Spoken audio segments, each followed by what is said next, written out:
자, 일단 오늘 우리 시장을 제가 좀 분석을 해보니까 제가 어제 말씀드렸던 그리고 지난주부터 계속 강조드리던 이 세 가지 업종 이외에도 새로운 업종이 갑자기 떠오르고 있어요.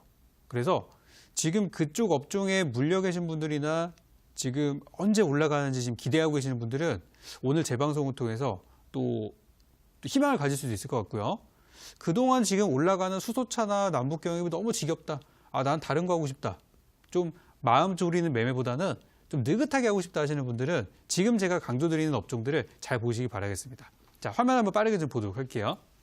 자, 오늘은 외국인 기관들이 많은 사는 날이었어요. 그래서 개인 투자자분들이 보시는 종목들을 다들 관심을 갖고 보시겠지만 저 아시죠? 적풍은 항상 남들보다 한 걸음 먼저 가는 거 아실 거예요. 그래서 저는 한 걸음 좀 먼저 가서 사람들이 지금 남북경협주와 수소차 주 사이에서 막 헤매고 있을 때 우리는 조금 더 한번 먼저 선취할 수 있는 기회를 보려고 했는데요. 오늘 보니까 외국인 기관들이 동반순매수하는 종목 중에서 엔터주가 꽤 눈에 띄는 모습들이 보였어요. 엔터 하면은 우리가 뭐죠? 뭐 SM이나 JYP나 뭐 YG엔터 같은 그리고 유명 이제 소속사, 연예인 기획사들도 있을 거고 또 방송 관련주도 있을 수 있고요. 미디어, 컨텐츠, 뭐 영화 이런 것들이 전부 다 엔터로 통틀을 수 있어요. 요즘에 보면은 드라마 재밌는 거 진짜 많잖아요. 그죠? 최근에 또 인기 있는 주말 드라마가 또 뭐 과거 도깨비가 달성했던 시청률을 또 돌파 직전이라는 소식도 들려오고 있고 하는 걸로 봐서 엔터가 지금 요즘 굉장히 또 떠오르는 키워드가 되고 있는데 많은 사람들이 지금 다른 어떤 뭐 경협주라든지 정치인이나 이런 데는 이제 정신이 팔려 있다 보니까 이런 좋은 종목들이 바닥에서 슬금슬금 올라가는 거를 눈치를 못 채고 있어요. 근데 엔터라는 부분은요, 우리가 생각하는 것보다 외국인의 입장에서 봤을 때 더 임팩트가 있는 부분인 것 같아요. 한 외국인은 이렇게 얘기를 했습니다. 한류는 그러니까 엔터라는 거는 외국인이 본 한국의 경쟁력이다. 우리 생각은 틀리죠. 우리나라는 우리 현대차도 있고 삼성전자도 있고 하이닉스도 있고 이런 얘기를 하지만 외국인이 봤을 때 진짜 한국의 경쟁력은 K-팝이다, 한류다, 엔터다 이런 얘기들을 많이 하고 있습니다. 그래서 오늘 종목들 보시면은 이 종목 한번 볼까요? 오늘 큐브엔터라는 종목이 지금 엔터주 중에서 신고가에 달성을 한 모습이에요. 그죠? 오늘 직접적인 호재나 그런 건 없었어요. 그런 건 없었는데 시장의 수급이 많이 갈 수 있는 길이 많았음에도 불구하고 이쪽으로 들어왔다는 얘기는 엔터주에 대한 관심을 가져야 된다는 얘기입니다. 오늘 이것뿐만이 아니라 뭐 JYP 같은 경우도 올라갔었죠. 그죠? YG엔터도 상승을 했고. 그래서 저는 엔터 쪽에 대한 관심을 계속 가져보시는 게 좋겠다는 생각이 들고요. 또 올라간 거 따라잡지 마시고요. 올라가지 않은 종목 중에서 한번 찾아보셨으면 좋겠어요. 그래서 엔터에 대한 요거 키워드 하나 말씀드리고 가고요. 좀 다음 업종으로 좀 보도록 할게요. 자, 엔터 한번 관심 가져보시도록 하고 제가 앞으로 이어지는 공개 방송에서 그리고 다음 시간에 엔터주 중에서 뭘 봐야 되는지 여러분께 설명을 드릴게요. 그래서 오늘 시간 있으신 분들은 한번 찾아보시기 바라겠고요. 자, 다음으로 제가 보는 업종은 중국 소비주예요. 오늘 외국인 기관이 많이 산 업종들 중에 중국 소비주가 있었는데 사실 우리 지난번에 춘절 광군절 그때쯤부터 해서 화장품주나 이런 거 사셨던 분들은 아마 수익이 그렇게 많이 안 나셨을 거예요. 그죠? 그때 제가 이 광군절 분석 제대로 해드린 거 기억나실 겁니다. 그때 뭐라 설명드렸냐면은 이 광군절의 수혜를 보는 종목들은 바로 올라가는 것이 아니라 물론 과거에는 바로 올라갔어요. 근데 지금의 트렌드는 그것보다 더 임팩트 있는 테마들이 많다 보니 지금 가기보다는 이번에 매출이 많이 늘었던 것이 나중에 2월달, 3월달 돼서 실적 시즌이 됐을 때 그때 반영돼서 갈 것이다라는 말씀을 드렸어요. 그래서 지금 11월달에 들어갔었던 분들은 이미 인내심의 한계에 다다른 상태입니다. 그죠? 샀는데 2달 동안 움직이지 않아. 다른 종목도 다 올라가. 열받죠. 그러다 보니까 지금 개인들은 팔고 있고 외국인 기관은 이제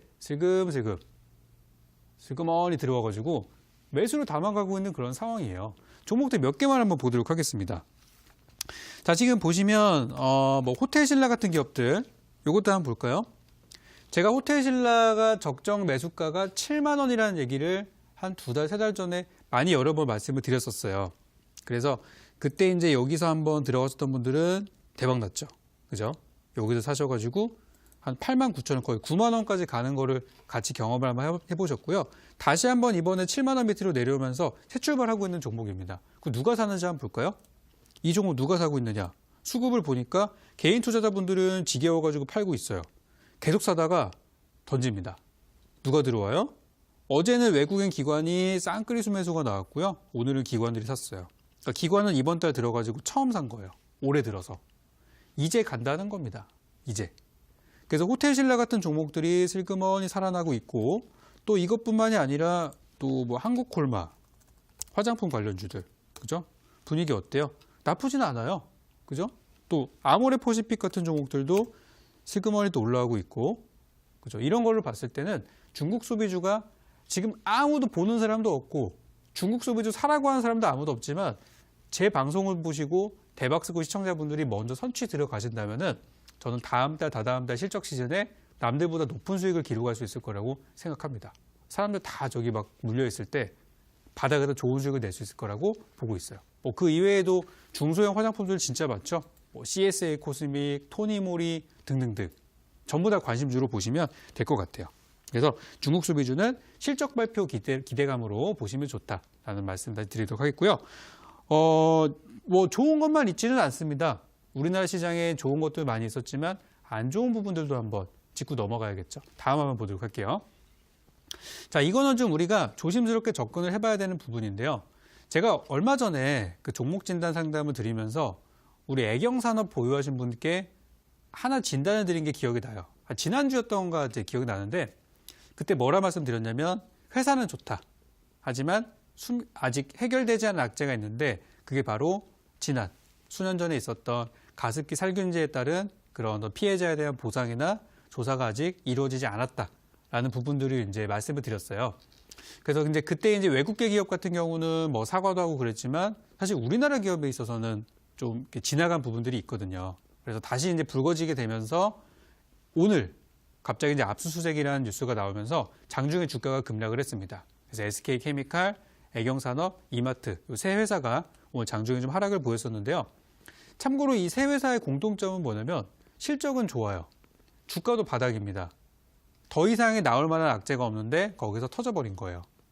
그리고 한편으로는 이런 악재에 대해서 알고 있었을 수도 있어요. 외국인 기관의 입장에서 봤을 때는. 그래서 저는 이 회사 관련된 주가들이 물론 이제 뭐 처벌이 필요하다면은 분명히 하고 넘어가는 게 기업에도 당연히 더 좋은 거죠. 그죠? 그래서 이런 악재들은 마지막 악재라고 생각이 들고요. 이번에 이 일정들이 다 끝나고 나면은 또 회사에서 또 보상책을 발표한다든지 또 그런 것들이 지나가고 나면은 오히려 주가 반등의 기회가 될 수 있기 때문에 오히려 저는 이번에 하락이 마무리됐을 때 저가 매수의 기회로 삼아봐도 좋을 것 같다. 그런 말씀을 좀 조심스럽게 드리도록 하겠습니다. 그래서 나중에 기회가 되면은 또 방송에서 한번 다뤄드릴 테니까 지금부터 관심주로 넣어놓고 보셔도 될 것 같다. 이렇게 말씀을 드리겠습니다.